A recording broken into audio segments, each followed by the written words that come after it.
How's it going, folks? Matt here from House of BBQ Experts, and today we're helping you understand what pellet type you should use depending on what you're trying to cook.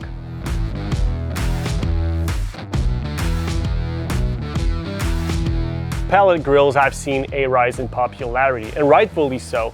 You get the upsides from a lot of different barbecue types. So obviously you're gonna get that smoky flavor that you're looking for with either an offset or a charcoal barbecue. On the flip side, you get the simplicity of an oven, so to speak. So it gives you a wide range of options in terms of cooking techniques, flavor profile, all in one single machine. However, obviously, depending on what you're going to cook, you'll need to use specific wood type. And that's where most people are gonna get it wrong because they don't put enough effort in understanding what pellet should I use depending on what sort of meat, cheese, veggies, seafood, so it does make a difference. Some pellet types are going to provide a bolder smoke profile, while some others are going to be milder and even more subtle, if I can say it that way. So it's really important to understand which pellet should you use depending on what you're trying to cook. So to help you with that, let's drill down into the most popular smoke profiles. The milder smoke profile you'll get is out of Applewood. Applewood is a very versatile smoke profile, but it is very subtle. So it works with a lot of different things, such as veggies, seafoods, poultry, ribs, but it will get lost through the meat flavor of beef and more savory pork, if I can say it that way. So typically we're talking about pork shoulder or flank as well. So like I said, it works great with ribs, but I would stay away with apple for any other cuts for pork. On the flip side, you got something very similar in the cherry pellets. Cherry is a close cousin, like I said, very similar to apple, but it's got a little more oomph to it. So it does work with pork. So if you're looking to do pulled pork, it is one of my go-to smoke profile. So cherry is known to be the more versatile. It will work with anything. Maple is also very popular. It's a mild smoke profile, a bit bolder than the apple and cherry that I've talked earlier. It's got a wide range in terms of meat compatibility. You'll want to use it with veggies, seafoods, poultry, game birds. So although maple is very versatile, I would not recommend using it as a sole smoke profile if you're looking to do beef or pork.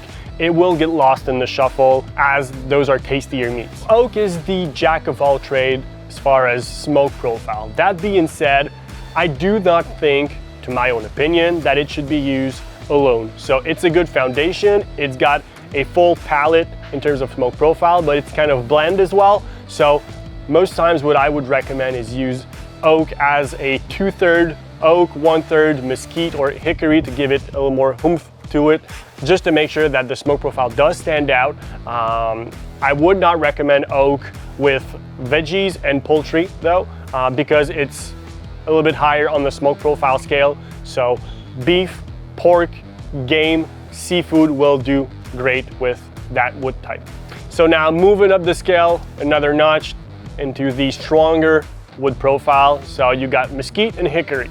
So mesquite, I'll start with that, is associated with that Texas style. It's the bolder smoke profile you'll get out there. It's very easy to go overboard with that. I would not use mesquite if you're an early adopter of pellet grills or smoked meat overall, because like I said, it is a very strong smoke profile.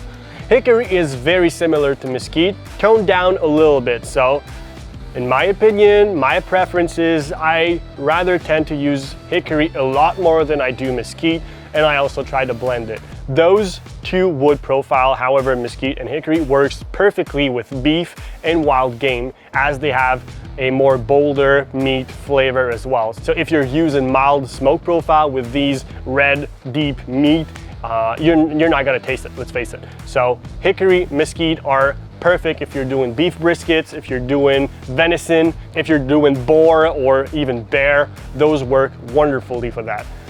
Once again, however, like I said earlier, those are often best used when mixed with other things as well. So if you're new into the barbecue world and smoked meat environment, I would start with a milder smoke profile early on with your first cooks and move up the scales as you cook. So if I make a little short list of the most popular barbecue meals to help you kind of associate what would be a good fit with, burgers are gonna do great with hickory.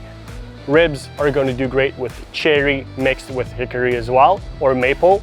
If you're doing brisket, I would do hickory. If you're doing poultry, I would do cherry apple. If you're doing sausages, I would do cherry. If you're doing pulled pork, I would do cherry mixed with hickory. If you're doing fish, I would do apple or cherry. And if you're doing cheeses, I would go with the mild profile as well. So either doing cherry, maple would do good with that, no problem at all. And if you're looking to do smoked cheese, smoked Goudas, I would recommend using apple or cherry. On a side note, you'll start seeing mix, so competition mix and all that stuff, but you'll start seeing also activated charcoal being added to pellets. Just to make that clear, charcoal doesn't taste anything. It's not intended to add a smoke profile, it is intended to boost up as a combustible. So you'll get a brighter burn out of your pellets, but it will not dampen the smoke profile. So always pay attention to what base, so cherry often or maple you're using, and just keep in mind that you'll get longer smoke sessions out of smaller pellet volumes. So I hope this helps you understand what wood profile should you use with what you're trying to cook. That being said, obviously, if you have more questions, reach out, follow us on Facebook, Instagram. We're always happy to answer all of your questions. Until next time, enjoy your barbecue.